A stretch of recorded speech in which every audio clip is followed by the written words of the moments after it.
to be about 200 square kilometers. Now it is much more, but the built area of the 80s. The encroachment was substantially by the government. The stadium is inside a tank, which used to be known as a Sampangi tank. I mean, I can go on and on. There's so many tanks which are just not existing because the government has put its offices or buildings or bus stands, or it was because of encroachment for pure commercial reasons. 2 years ago, there was a study, in fact not a study, it was a fact-finding committee of the legislatures.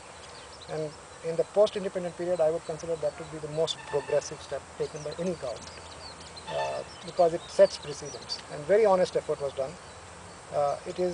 And I'm speaking for Karnataka, of course. It was a committee headed by A.T. Ramaswamy, a legislator.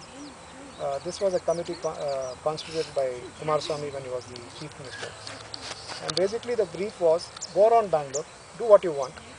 And members were there from all parties. It was a legislative committee. But find out how much of government land is encroached. Okay. They found that 50,000 acres in the built area of Bangalore was encroached. 50,000 acres. Now you can convert that into money terms, and it's enormously profitable to encroach land. They also found that this 50,000 acres, a substantial question really is, what do you do now? Some of it is so built that you can't even reclaim them, right? So you need to do something about it. Now this happened more recently, but in the 80s a similar trend existed because of Ramakrishna Hegde when he was chief minister. Well, Ramakrishna Hegde did good and bad for Bangalore. I mean, there are certain things I can talk about which destroyed the character of the city, but it was also during this time that Nazir Saab functioned very well and gave water security through tube wells. So he also built the Panchayat Raj system in a big way. The point is that during his time, for instance, Ramakrishna Hegde's destructive contribution to Bangalore is that he handed over Chalgata tank to the golf club and made it a golf course. So next to the old airport is a golf course, and that is where the land came for that. It was 180 acres of land. The point is that a movement had started at that time, that if you don't protect tanks, then a city like Bangalore, which was growing, between 71 and 81, the population increased by 76%. The single largest spurt in the growth of Bangalore was in the 70s. It had had similar spurts in the past, but in terms of sheer volume of people who settled down, which was the highest in the 70s. Most of that was contributed by the growth of the public sector. Almost all the large public sector enterprises are in this belt. Large settlements, and also the new wave of industrialization, the Pune industrial estate and so on. So how do you provide water for it? So this became a major cause for concern, and in the late 80s, which really started a process which started during Hegde's time, ended in the late 80s, with a report which was filed by the former administrator of Bangalore, one Mr.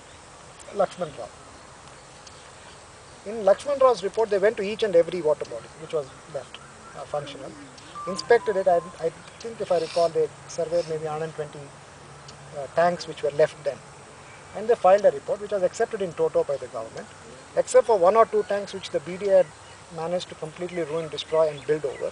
The rest were still available as lung spaces. If not anything else, they were available as lung spaces. 5,000-6,000 migratory. This is the migratory season. Now you don't see any.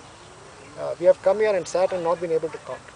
There are so many birds here in the 90s. In fact, in 89 to 95, 87 to 95, one of the finest records anywhere in the country of each bird in wetlands being identified is from Bangalore. We have such fantastically skilled people in Bangalore who have gone to each tank. In fact, through 89 and 90, voluntarily with some support from the forest department, we visited about 118 tanks, and for each tank developed a scheme, including a overall general pattern. At the same time, each tank's threats and disturbances were described, and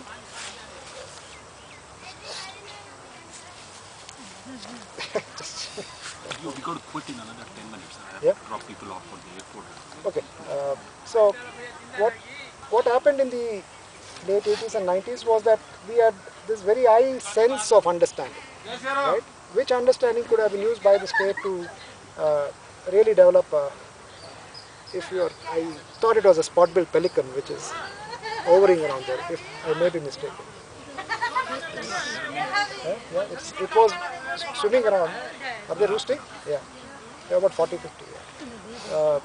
So with all this type of enormous richness of knowledge, understanding, the history and so on, the creation of LDA itself was, I think, a biggest aberration in the sense that it took the state power, gave it to an association. It was not even a cooperative, right? It was in the no man's land, literally, in terms of how you wield state power. And then that agency started farming out these water bodies to corporate sector. And if you see one of their agreements, you'll be quite appalled by what you can do. For instance, this Nepal tank was completely rehabilitated at the cost of about 2.5 crores. Grant which came from the Indo-Norwegian Environment Program. The Prime Minister of Norway came and inaugurated it in 2002, and it was declared, even if you go to the Ministry of Environment website, this is seen as one of the success stories. There are two tanks which were supported by the Norwegians. One was this, the other was Agara, which is on the eastern side of Bangalore, in Koramangala. Beautiful water body. Then under the National Lake Conservation Program, there is one called Nagavara, which is downstream. If you go there, it's a recreation water sport type of thing. Nowhere it looks like the tank it was. And the other one was the Vengaya Kerala, which is even worse. It's all full of plastic models and this and that, boating, islands have been taken over for partying and so on. Many things degenerate when you create these systems. Firstly, the ecological richness is lost. Secondly, the cultural attention that you pay to these water bodies disappears. And when you start putting gates and charging entry fee, you're essentially saying that these have become private spaces. In Ebal Tank, there's a plan to put a floating restaurant by the Oberois. This has been taken over by the Oberois. Now, Oberois have not come here because of any sort of altruistic motive. There are about 14 acres of land here. Okay, it's after the 14 acres was bought that their interest in Ebal Tank was gone. Before that, it was simply non-existent. Same way, and about 25 lakes have been given under Adopt a Lake scheme. I name names and use those associations because you need to understand state law, right? So Krishna's son-in-law, who is famous for coffee day outlets, has also got this Bagmane industrial park. Right? There's one in C.V. Raman Nagar, which is known as, I forget the name of that lake, but the Bagmane industrial park is right there almost in the middle of the town, and around that is the waters. So if you are someone's son-in-law who is the chief minister, you can do and get away with these things. So when you look at these kind of,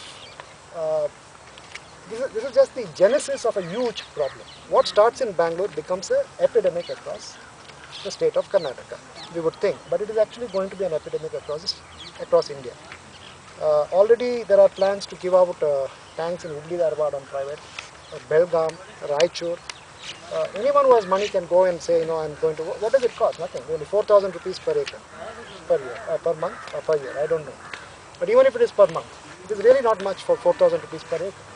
If you can put up a floating restaurant, and make it high-end, have exclusive boating terrains, charge 30 rupees gate fee for each one who comes, and it goes on.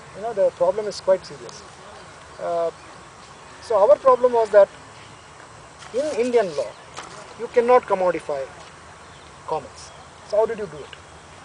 So they said we have not commodified it. If you look at the PIL we filed last year,